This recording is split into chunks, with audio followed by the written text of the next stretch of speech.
welcome back to my YouTube channel. Today I'm going to be doing my April wrap up, which is basically going over all the books that I read this month, which ones I liked, which ones I did not like, which ones I recommend, which ones I DNF, and all the ratings that I gave all of them. One thing to know about me is that I am a mood reader, so I will only read when I feel like it, and I'm also a pretty busy girl. So I'm pretty selective with my time on what books I like to read during my very limited free time. But this month we did get our hands on 9 different books, so strap the fuck in. If you guys have read any of these books, please let me know what you thought about them and how you rated them down below, because obviously reading is subjective, so we're not all gonna like the same books. Honestly, my rating for books sometimes changes based on like the mood that I'm in when I'm reading it, because I feel like even if you have like a perfect 6-star book but then you read it at like the wrong kind of like time or the wrong season, it might not like hit the same, if that makes sense. So yeah, let me know what you guys thought of these books and comment suggestions if you have suggestions for me for my TBR, because I'm trying to plan out my TBR for this next month. But let's get into it. The first book that I read this month was The Inheritance Games, and this is by Jennifer Lynn Barnes. Everyone and their mom has been talking about this. So basically this book is about this girl whose name is Avery, and she's like a high school student, and she's just trying to focus and do her best in life so she can get a scholarship, go to college, graduate, and like start her life. But then all of a sudden this random billionaire leaves her basically his entire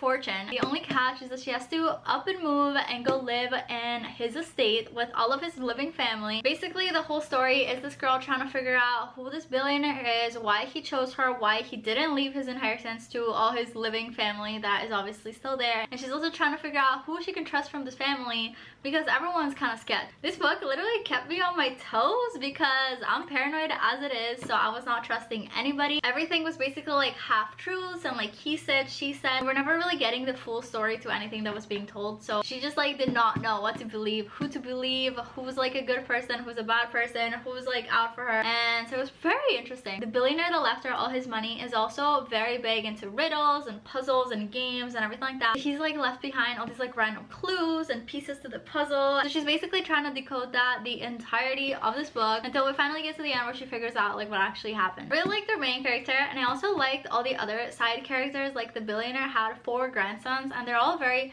different and have different values and different beliefs, and she has like a different relationship with all of them, and there's a little bit of romance in there, not too much, but just like the perfect amount for this type of story. I like this mostly for the mystery aspect, because I love to read murder mysteries and trying to get to the bottom of things and like decoding all the clues and everything like that. So this was a really great read. I think on Goodreads I gave this book 4 stars, which is honestly like my standard for books that I like, but books that were not like my absolute favorite thing in the world, which I'm kind of stingy with my 5-star reads. So this is definitely a really good book. You should definitely look into it, and there's 3 more I think in the series. I already have the second one, so I'm hoping to dabble into this soon and like continue reading more about the series, because yeah, it was very captivating, very interesting. Definitely recommend these. The next book that I read, I don't have the physical copy up here, but it was a 7-year slip. Everybody and their mom has been talking about this, and for good reason. That book was so cute, so cozy. I absolutely loved it. I ate it up. I was a little concerned at the beginning because every time people describe books to me as cutesy, the plot is kind of like bland and the characters are like kind of bland, if that makes sense.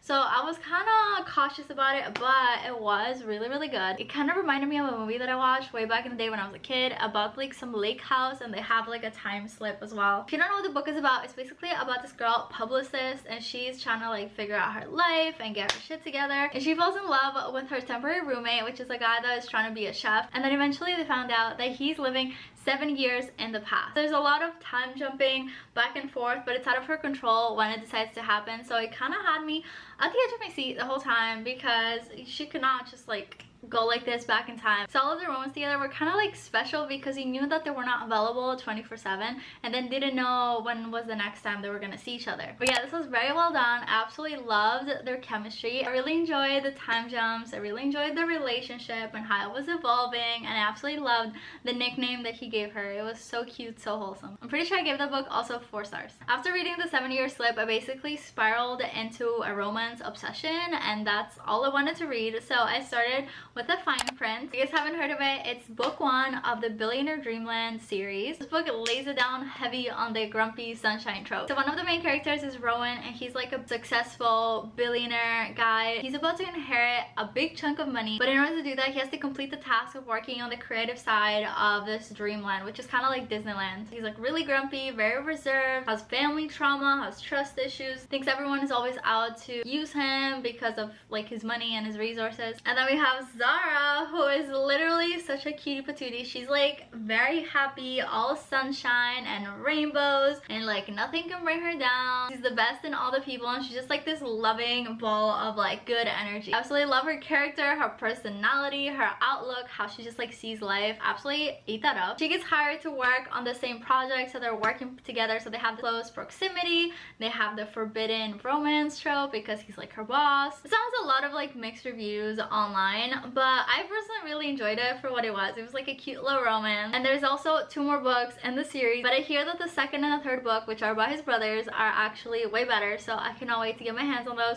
I already have them on my Kindle. Continuing down my romance rabbit hole, I got into the Twisted series, and I know I'm a little late to the party, but I am obsessed. Why didn't you tell me that I had to freaking go and buy the whole Twisted series and freaking read it as soon as possible? I don't know, I'm a little hurt to be honest, but I absolutely loved it. So I started with Twisted Love, which is the first book, which is about Alex and Ava. Alex is once again rich, young billionaire. I guess I have a type with book boyfriends, and his best friend Josh is going away for a little bit, so he asks him to keep an eye out on Ava. Now Alex is super overprotective and like takes his job super serious, so he is on it, making sure that she's safe, making sure no one's bothering her, etc, etc. What I really liked about this book is that it went kind of deeper than your typical romance, because typical romance is like one person meets the other person, they get attached, they fall in love, they have some sort of like miscommunication, whatever, break up, get back together. That's like the typical romance. But this one in specific, it dug so much deeper because there was a lot of trauma to uncover from Alex's perspective. There was a lot of trauma to uncover from Ava's perspective.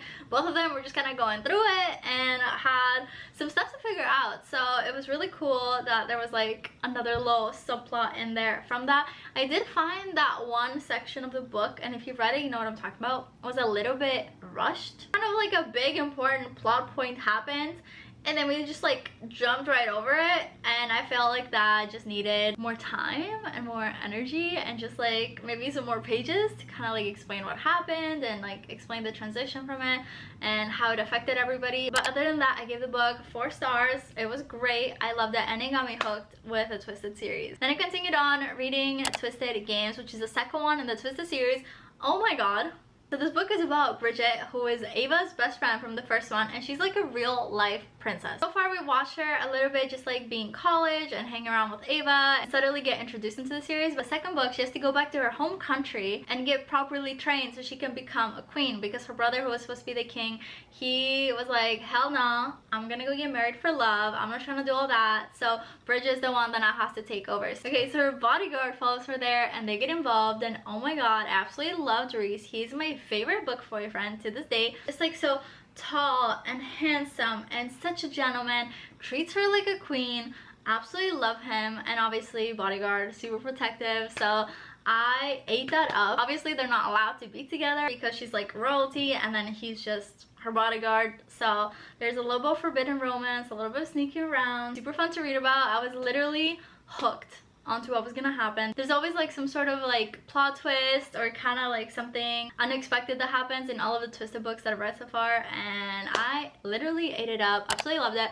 5 stars. Go read it right now. Normally I don't buy the physical copies of books unless if they're gifted to me or if I absolutely freaking loved it, just because I have Kindle Unlimited and everything that I've mentioned so far is literally free on Kindle Unlimited. Your girl's trying to save money, but I'm literally so obsessed with the series that I want to go and buy the physical copy because I keep highlighting stuff on my Kindle and tabbing stuff, and I just think it would be so fun to have the physical copy of these. I also started reading the 3rd out of the 4 Twisted series of books, and this one is about Josh and Jules. This is like an enemies to like friends with benefits to lovers kind of trope, I think. I haven't gone that far into it, so we're gonna have to talk about that in my next wrap up. I also want to do a whole dedicated video talking about the Twisted series because I am obsessed with it and I feel like there's so much to talk about, so keep an eye out for that. The next book that I picked up was Caraval. I've been wanting to dabble more into fantasy and read more fantasy related stuff, but my sister recommended this because it's one of her favorite books. Not gonna lie, this is like a soft DNF for me, and I don't mean that I actually like don't want to finish it. I've just like not really been in the right mental for it, if that makes sense. I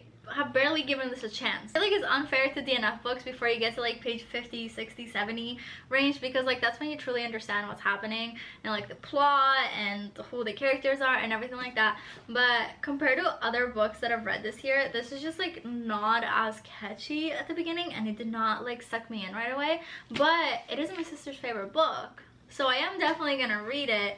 It's just not gonna be right now. Like, I felt like I wanted to pick this up and I want to know what happens and I want to like understand the world and everything like that. I literally just felt more drawn to read the Twisted series instead, because that's like more my style of book, if that makes sense.